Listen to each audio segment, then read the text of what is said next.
teng pundi? Bali karo bapakne ning Gunung Pegat. Oh. Iki mau kok rame banget bang tanding karo makmu cilik Surabangsa. Aku kok rada sayah dipenake. Monggo Den Mas diprayogaké kula ngaso teng wingi. Nggih, Pak, matur nuwun.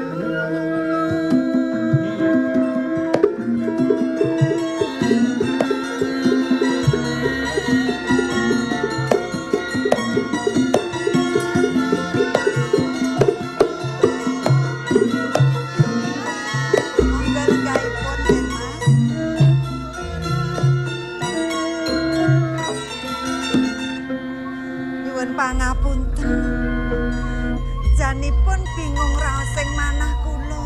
Bingung piye? Lah, wonten dusun wontene kados ngaten menika badhe nyaosi menapa wong boten wonten menapa-menapa, Den Mas. Kok wontene kados menapa? Ya wis apa anane wae rak ya ora apa-apa to. Namung toya pethak. Panganane nggih namung tela. Hasil bumine malah akeh nang desa. Nggih ngaten menika, Den Mas. Mbok monggo lenggahipun. Ya nek aku linggo, kowe ya linggo. Kene ya.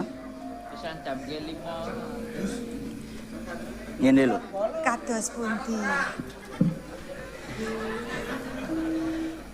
Babakan iki janjane kewan lah pareng ngaturke. Perkawis menapa? Lah ya nalika sepisanan ketemu antarane aku karo sliramu nalika semono ning dalan. Terus ketemu karo bapakmu. Nggih. Lah aku kok terus kon mlebu ning omah. Nggih. Rasane rak ya kepiye ngono tumrape aku wong tamu. Kersane bapak niku supados saged lerem ngaten lho, Den Mas. Blok, Kula. mbok rasah basa. Nggih monggo nek kula nggih mangke mindak kula kualat to, Den Mas. Mergane yen tak sawang-sawang kok rasane beda ya.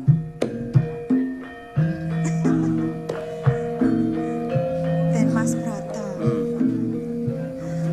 Matur nuwun sanget menawi Den Mas Broto menika kersa lerem sakwetawis dangu wonten ing griya kula. Oleh neng kene rada sawetara. Nggih, Den Mas. Lah engko nek njero terjadi tindakan yang tidak diinginkan kayak kepiye? Mboten menapa-menapa malah remen to kula, Den Mas. Kowe reman. Lah engko unine para kiwa tengen ki lho tangga teparo. Nggih mangke kula tak matur kalih Bapak. Yen umpama iki aku mergo biyen arep dijodokke terus aku lunga. Terus rasaku mbasan ketemu sliramu kok beda.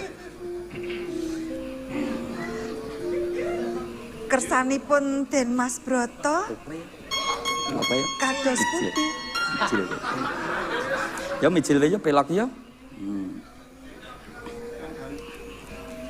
Kersanipun Ayo kanggo nelake rasa tresna.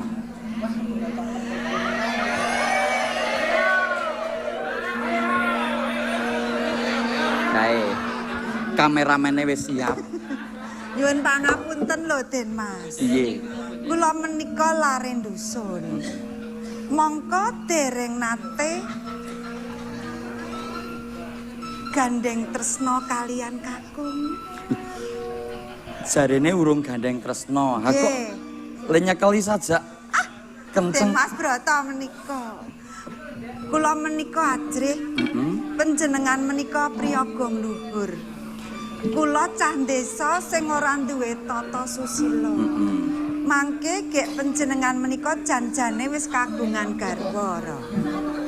Harak kula cotho. Yen ditakoni wis kagungan gawra apa urung, mbok menawa kae sing ning kono nggawa kamera kae ngerti. Menika sinten Den Mas? Diajeng Murniwati. Menika sinten? kadang panjenengan.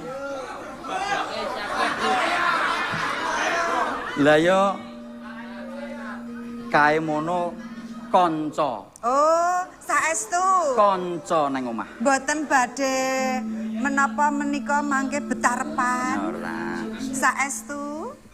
Kok menika anyep kabeh? Mergo ana kamera nang kono. Lali datan bisa lali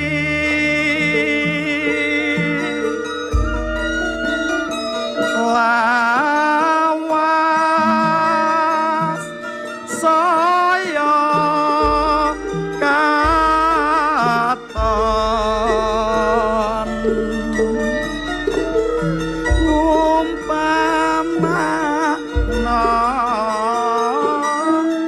wit-witan kang gedhe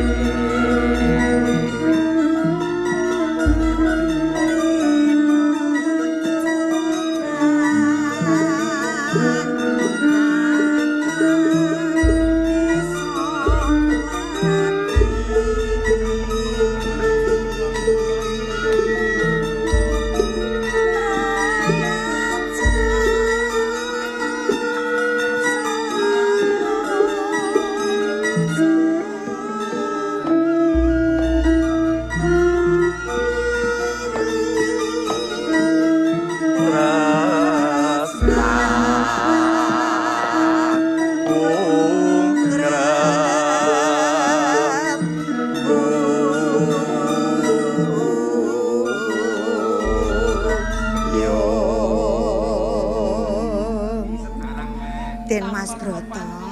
Piye? Madhep mantep raos sing manah kula. Kula pasrah jiwa raga dhateng panjenengan. Sakmenika kula badhe panjenengan boyong wonten pundi kemawon kula nderek. Wonten Krebet nggih purun. Nang krepet gelem. Inggih. Arep tetep nang ngampal kene ya ora apa-apa. Inggih nderek. Neng Kadipaten neng Galek Nggih ngestokaken dawuh kan Mas. ya neng ngono. Ayo. Bareng sowan karo Romo. Ngaten inggih. Sowan. Matur Bapak rumiyin. Oh iya, matur Bapak sing. Rumiyin. Ya, Monggo monggo kula nderekaken. Pamit karo Bapak.